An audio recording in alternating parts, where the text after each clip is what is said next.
Okay, hello YouTube. Welcome to the second video by the House of Vape.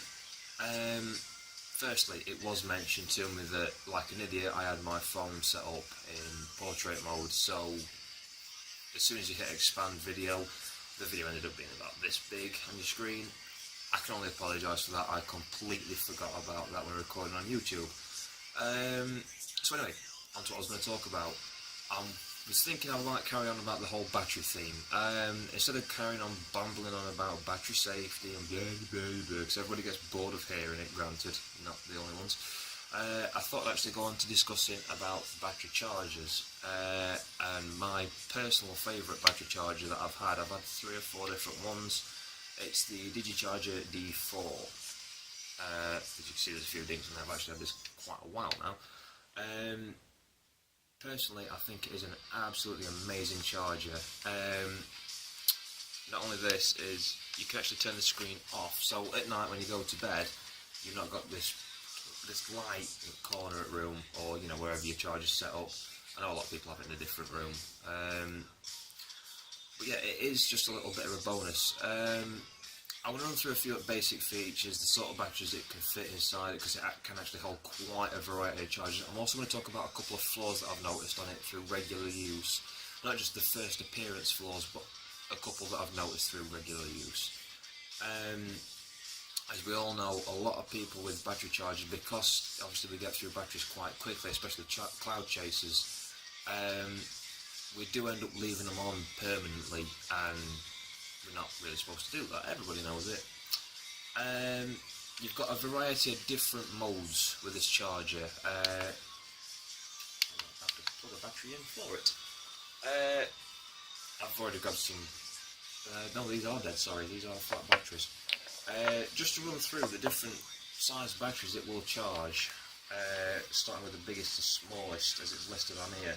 So it says compatible with the IMR/Li ion, which is lithium ion, /LiFe PO4 is 26 650s, 22 650s, 18 650s, 18 490s, 18 350s, 17 670, 17 500s, 16 340s, and then it's also got in brackets RCR 123s, and there's also 14 500s and 10 440s. What I will say about the 26 650s with charging it is the slots are only as wide as an 18 650. They take a little bit of angling. I will cover that later on in this video because it's a pain in the backside. So if we plug a battery in, I'll try and do this so you can see it. Pop, in she goes. You get a little highlighter underneath, and it'll run through. It'll go through all the way to the top first, and then it will start charging. So you've got the voltage reading, you've got the mAh reading, and you've also got the time it's currently been charging. It's currently charging lithium ion, obviously, charging mode, and then CC. It will tell you as it goes through down here when it gets to charge time, so you know that if it's reading 0.007, it's only been charging 7 minutes. You don't absolutely brick it and think it's only charging at 0.07 of a volt. If we put a secondary battery in next to it, you'll see that little arrow moves, and it'll keep going up and up and up and up and up, and it'll start charging. Obviously, the more batteries you plug into this, the lower mAh reading you're going to get across all 3 batteries. As you saw when I plugged the first one in, it said 750 mAh, which is milliamps per hour. Now it's reading 375. Obviously, halved it. So, as you can see, we've got 2 batteries, and you see the little arrow. There's my hand, there we are. Just there. If I click source once, it'll switch it to the other one, so I can see if I've got one battery that's pretty much fully charged, I can see roughly, how much longer it's got. You can work it out with mAh ratings.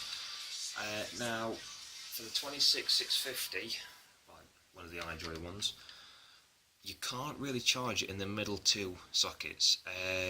It will go, but the chances of it actually just moving even a millimetre will take it off charge, and then you go up in the morning, good to go to work or wherever you're doing, you've got a flat battery.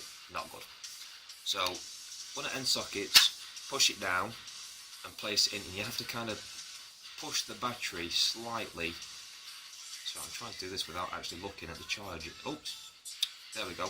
Now you see it's charging, but if you look, if I can angle this right, yeah, no, that side.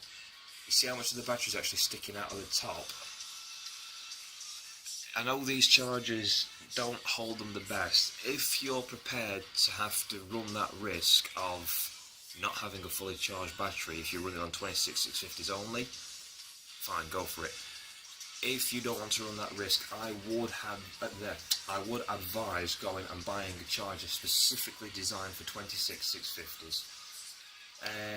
Now what I'm going to do, I'm just going to drop these batteries out for 5 minutes just while I talk about some of the flaws that I have noticed with regular use of it.